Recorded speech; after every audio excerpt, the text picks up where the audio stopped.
everyone, it's Miss Swenson again, and today we're going to talk all about understanding your financial aid awards, all that money that you're going to get to go to college.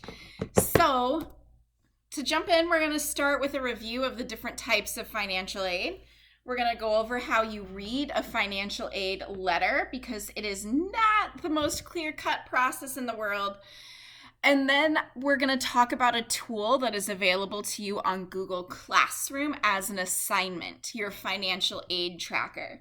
This is going to allow you to break down the cost of college in a really neat way, show you exactly what you can expect to pay, and allow you to compare colleges side by side. So please take the time to watch this video in its entirety because there is a lot of good stuff that we are going to talk about today. So first off, let's talk about the different types of financial aid as a review. So we covered this back in the fall. This is the stuff that you get when you fill out the FAFSA. So if you remember the process, you fill out the FAFSA, your FAFSA gets sent to all of the colleges you applied to. The colleges look at your FAFSA and then they send you a letter telling you how much you're getting in each one of these categories. So the first thing we have are grants. Grants are free money based on your family's income. You don't have to pay back grants, so we like grants a lot. Scholarships are also free money based on merit. So things like your grades, your volunteer commitments, work experience, all of that goes into the scholarship amount that you get. And again, you don't have to pay that back. Loans are money that are available to most students, and it is borrowed money. So you borrow that money to finance your education in the short term, and then you pay it back after you graduate. A lot of people get really tripped up by student loans. They think that student loans are really scary, but remember, taking out a loan is an investment in your education and an investment in your future. And if you stick a 2-year degree program and graduate, you are going to be able to pay off those loans in the long term. One of my jobs is to make sure that no one is taking out a crazy amount in student loans, and the financial aid tracker is going to help us keep track of that. The last type, it's not really financial aid, but colleges do put it on your financial aid letter, so I'm going to talk about it today. It's work study, and work study just means that they are going to give you the opportunity to get a job on campus so that the money that you make at that job can then go towards paying your student bill. So these are all the different things that you might see on a financial aid letter. Before we take a look at a letter, I just want to give you a quick reminder about financial aid verification. So I've been talking about verification in our newsletters recently. There's more information on Google Classroom. But remember, a small percentage of students are asked to verify that all of the information that they put into the FAFSA is correct. This is a government process. It doesn't mean that you did anything wrong, but basically it ensures that the right money goes to the right people. Basically, they want to make sure that no one's lying on their FAFSA. Remember, if you are selected for verification, you will be notified both by FAFSA. You can log back into your FAFSA and check that out. And you will be notified by colleges. So they'll be reaching out to you and saying that they need some additional documents. Please, please, please, please fill out those documents. If you don't understand them, let me know. Don't just ignore them, but make sure that they get filled out and done. If you don't complete verification, you don't get any financial aid. And I've got this meme up here, but honestly, it's true. It's sad. It's happened to some students at Hiawatha who don't complete verification and then end up having to drop out of college or change their college plans because they didn't get the financial aid that they thought they were going to get. So if you've been selected for verification, please make sure that you're doing everything you need to do. All right, so now let's take a look at an actual financial aid letter. So this letter is a real letter that was given to a student from Hiawatha in the class of 2020, and it is for St. Olaf College. So you can see there's a lot going on here. We've got grants and scholarships up here. We've got loans. We've got the total cost of attendance. And over the next couple of minutes, we're going to take a look at each component of this financial aid letter. One important thing to know is that not all financial aid letters are going to look the same. Every school gets to format their financial aid a little bit differently. Everything I point out in this video will be on your financial aid letter. Just know that it might not look exactly like the one that we are taking a look at today. All right, so we're going to take a closer look at this letter, zoom in on it a little bit. So even though all financial aid letters look different, every single one is always going to have the total cost of attendance, or what sometimes I call the sticker price. This is the full amount it costs to go to that college without any of your financial aid applied. So at St. Olaf College up at the top here, it tells us that the total cost before financial aid is about $63,000. What the rest of the letter is going to do is basically subtract off all of the financial aid that you have, so it'll show you what you're actually going to end up paying for college after you factor in all of your scholarships, grants, and loans. So right at the top, we get all of our free money. We can see our grants, our scholarships. They break it down by fall and by spring. The most helpful column for you to look at is going to be this total column. That is going to show you what you're going to get for the entire year. The next category that they've got are loans. Now you'll notice there's two different kinds of loans here. I put out some information in a newsletter recently about the difference between subsidized and unsubsidized loans. Subsidized loans don't have interest growing on them while you are in college. So that means that it's going to be cheaper in the long run because you have 4 years while you were in school that interest wasn't growing on that loan. And then you have unsubsidized loans. Unsubsidized means that there is interest growing on that loan while you're in college. So that is more expensive to pay off in the long run. If you have the flexibility to play around with your loan amount, I always recommend taking out the unsubsidized loan, or the subsidized loan, first. The subsidized loan you want to take out first because, again, it's cheaper in the long run. The other important thing to know is that you don't have to accept the full loan amount. If you are able to, you can accept $0 of the loan amount, or you can accept the full $5,500, which is the amount that's always offered to first-year students. Remember, though, whatever you choose not to take out in loans has to come from somewhere.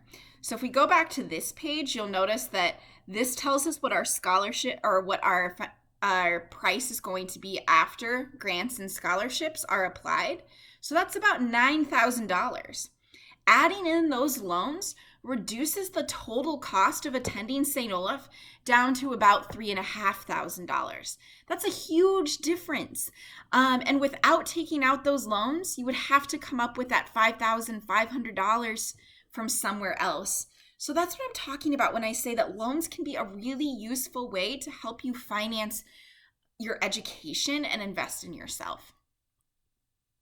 The last thing on this letter is work study. They call it student employment. Depending on the college, you'll see either work study or student employment. And they gave this student $2,700 in student employment. Now, what's important to remember with work study is that it's not guaranteed, right? Like, you have to apply for a job on campus still, and then work enough hours to earn up to that amount that they've said you can get in your work or your financial aid letter. So really important to remember that while they're offering this student about $3,000 in work study, it's not guaranteed. That student has to take the initiative to get a job and earn that amount. So I'm going to go back to the full letter because I want to point out a couple of things that might look different depending on the financial aid letter that you're looking at. So St. Olaf does a really nice job of breaking down the different costs. So you can see how much it's going to cost after grants and scholarships, which is nice because then you can compare like how much you would pay out of pocket both with with loans down here and without loans up here. So that's a really useful comparison, but not every college does that. Sometimes colleges just lump all of your financial aid together into one big long list. And if that happens, that's okay, because the tracker that I'm going to show you how to use breaks it down for you so you can see what these comparisons are like. So sometimes colleges will offer what's called a Parent Plus loan, which is basically a loan that your parents can take out in their name and then use to help you pay for college. I really don't recommend that parents take out loans to pay for their students' education. Obviously, that's a conversation with you and your parents, but the parent loans have much higher interest rates. They have to be paid back more quickly, and they are usually for much larger amounts. And so a lot of times some families can get into some tricky situations when they start to take out those parent loans. So I really recommend that you stay away from any parent loans and only focus on loans that you yourself can take out in your name. So now that we've seen the financial aid letter, let's take a look at the tool that's going to be available to you to help make sense of these financial aid letters. So every single one of you has an assignment now on Google Classroom that says financial aid comparison chart, and it'll look exactly like this. When we're using this, you're only going to enter stuff in the green boxes. You're not going to enter anything in the purple. And what it's going to do is calculate exactly what you are going to need to pay for attending a college next year. So I'm going to use this St. Olaf letter that we looked at earlier as an example. So next to school 1, I'll type St. Olaf so I don't forget which school it is. A lot of students last year just left it as like school 1, school 2, and I'm like, that's not helpful. Let me make sure that so we can see it. And then what we're going to do is just go line by line here and look back at our financial aid letter and see if we have that thing on our letter. So the first thing listed here is a Pell Grant. On a financial aid letter, you might see it listed as Federal Pell Grant. So I'm going to look, and there's my Federal Pell Grant. And again, we're concerned with the total column. So I'm going to look, the total column here says $6,345, okay? So I'll take that number and I will type it in the Pell Grant. Next up is Minnesota State Grant. So we'll go back to our letter. Do we see Minnesota State Grant? Yes, we do. So that's going to be $6,642. So I'll type that in here. And then additional grants. So sometimes you may see something called a CEOG grant. You may see a grant from a school. This line is for anything that might have the word grant in it. So we've got, let's see, a St. Olaf grant for $18,220, as well as we do have this Federal CEOG, that's a grant, and then a Minnesota Promise Grant. So those together are going to be $4,000. We've got one for 3 and one for 1. So I'm going to add that to my $18,220, and I will put that total, into this column under additional grants. All right, so next up are scholarships from the school. Looks like this student just has one scholarship, the St. Olaf Faculty Scholarship, for $19,000. So that's what I'll put here. Additional scholarships would be a line for any scholarships you may have won outside of what the college has offered you. So for example, if you end up getting the Wallen Scholarship, you would enter $4,000 right here. Now we can see that this purple line is doing some calculations for me. And I can see that I'm getting $54,000 or $54,000 about in free money. That is awesome. Now the next thing we need to do is find our sticker price. You may also see that listed as cost of attendance, price before financial aid. Those are the typical things that you're going to see sticker price listed as. So we'll go back, and then up here I've got tuition, housing, and meal plan, cost before financial aid. That's what we're looking for, and that's going to be $63,110. So I will type that in here. And now it shows me what my net price is before loans. So again, this is the amount that I would owe just with free money, close to about $9,000. All right, so now we'll take a look at our loans. We've got $3,500 in our subsidized loan to add in and $2,000 in our unsubsidized loan. So I'll type both of those in. There is a line for any additional loans. Sometimes you'll see something called a Perkins loan. Sometimes colleges offer specific loans of their own. That's where you would put this in. But again, please don't put the parent loans in there, because you have to think of those parent loans as like your parents' money, right? Because they're the ones that are taking it out. They would have to take that step. The next purple line that we're really interested in is what our net price is going to be after loans. So you can see now we're about down to that about $3,500 after loans. And remember, without taking out those loans, this student would have to pay about $9,000. So this loan amount is making a huge difference for this student. The last thing we're going to put on here is offered work study, which was $2,700. So we'll put that in here. And remember, work study isn't guaranteed, but it's useful to see if you can make that amount over the course of the school year, what your final cost would be. So if this student got a work study job and earned all of that money that they would offer, then for the entire year at St. Olaf, they're only going to pay $703, right?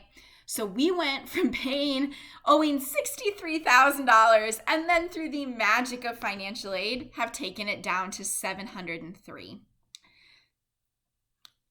Once you get more financial aid letters, then you can obviously add them in, and then just look at these purple lines to compare them side by side.